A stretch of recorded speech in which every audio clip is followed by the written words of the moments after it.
ये आकाशवाणी जयपुर अजमेर है। अब आप रितिका गुप्ता से पाली जिले की चिट्ठी सुनिए। इसके लेखक हैं विशारद जोशी। जिले भर में शहरी सेवा और ग्रामीण सेवा अभियान के लिए तैयारियां की जा रही हैं। ये अभियान 17 सितंबर से शुरू होकर 2 अक्टूबर तक चलेगा। शहरी सेवा अभियान से पहले जिले भर में प्री कैंप लगाए गए। शहरी सेवा शिविरों के जरिए सार्वजनिक स्थानों की साफ सफाई, स्ट्रीट लाइट मरम्मत और प्रधानमंत्री आवास योजना के तहत आवेदन तथा अन्य समस्याओं का निस्तारण किया जाएगा। ग्रामीण सेवा शिविरों के माध्यम से गांव के स्तर पर सरकारी सेवाओं और योजनाओं का लाभ पहुंचाने की व्यापक पहल की जाएगी। इसके लिए सप्ताह में 3 दिन 2 ग्राम पंचायतों में कैंप लगेंगे। इनमें सरकारी योजनाओं के लिए आवेदन और स्वीकृतियां जारी की जा सकेंगी। जिले भर में फिलहाल बारिश का दौर थम गया है। इस बार औसत से 63% ज्यादा बारिश हुई।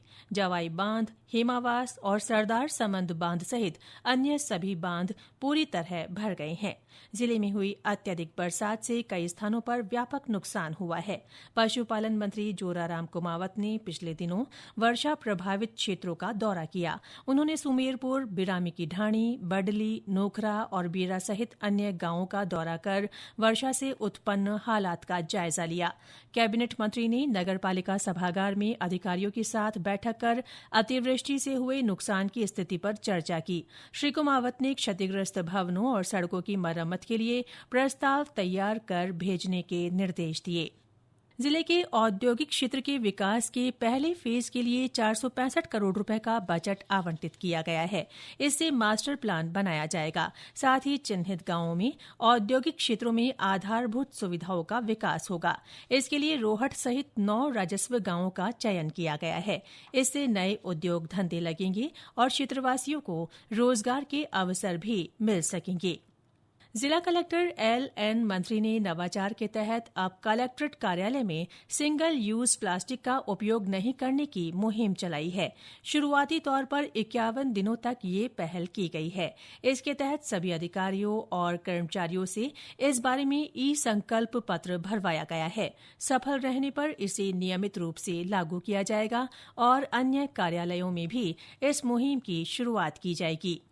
पाली में बीते दिनों साइबर सुरक्षा जागरूकता रैली निकाली गई। पुलिस प्रशासन और शिक्षा विभाग की ओर से आयोजित इस रैली की शुरुआत कलेक्ट्रेट परिसर से हुई, जिसने शहर के विभिन्न मार्गों से गुजरते हुए लोगों को साइबर अपराधों से बचाव के तरीकों के बारे में बताया। जिला रोजगार कार्यालय में पिछले दिनों रोजगार सहायता शिविर लगाया गया। जिला रोजगार अधिकारी मनीष थोरी ने बताया कि इसमें बड़ी संख्या में आशार्थियों ने भाग लिया। निजी क्षेत्र की 14 कंपनियों की ओर से 400 से अधिक अभ्यर्थियों का प्रारंभिक चयन किया गया। वहीं विभिन्न सरकारी कार्यालयों में अनेक गतिविधियों के माध्यम से 183 आशार्थियों को लाभान्वित किया गया। जोधपुर से हड़पसर के बीच चलने वाली ट्रेन का ठहराव जिले के सोमेसर गांव में किया गया है।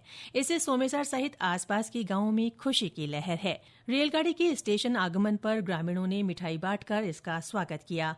इस अवसर पर सांसद पीपी चौधरी भी मौजूद रहे। ट्रेन का ठहराव सोमेसर में होने से इस क्षेत्र के लोगों को अब यात्रा के लिए मारवाड़ जंक्शन या फालना तक नहीं जाना पड़ेगा। जिले के बांगड़ स्टेडियम में पिछले दिनों अंतर जिला सिविल सेवा बास्केटबॉल और वॉलीबॉल प्रतियोगिता हुई। सांसद श्री चौधरी और संभागीय आयुक्त प्रतिभा सिंह ने इसका शुभारंभ किया। प्रतियोगिता में 34 जिलों की 57 टीमों ने भाग लिया। इस अवसर पर बैंड वादन और सांस्कृतिक कार्यक्रम आयोजित हुए। राष्ट्रीय खेल दिवस के अवसर पर जिले में 3 दिन तक कार्यक्रम हुए। इस दौरान बांगड़ स्टेडियम में मेजर ध्यानचंद की प्रतिमा पर पुष्पांजलि अर्पित की गई। साथ ही मौके पर मौजूद लोगों को फिट इंडिया की शपथ दिलाई गई। आयोजन के दौरान तीरंदाजी, बैडमिंटन, एथलेटिक्स और साइकिलिंग सहित विभिन्न खेल गतिविधियां रखी गईं। पारंपरिक खेल खो खो और रस्साकशी के मुकाबले भी हुए। जल झूलनी एकादशी, गणेश चतुर्थी और ऋषि पंचमी सहित सभी पर्व जिले भर में धूमधाम के साथ मनाए गए। जल झूलनी एकादशी के अवसर पर गाजे बाजे के साथ ठाकुर जी की शोभा यात्रा निकाली गई और लाखोटिया सरोवर घाट पर जल विहार करवाया गया।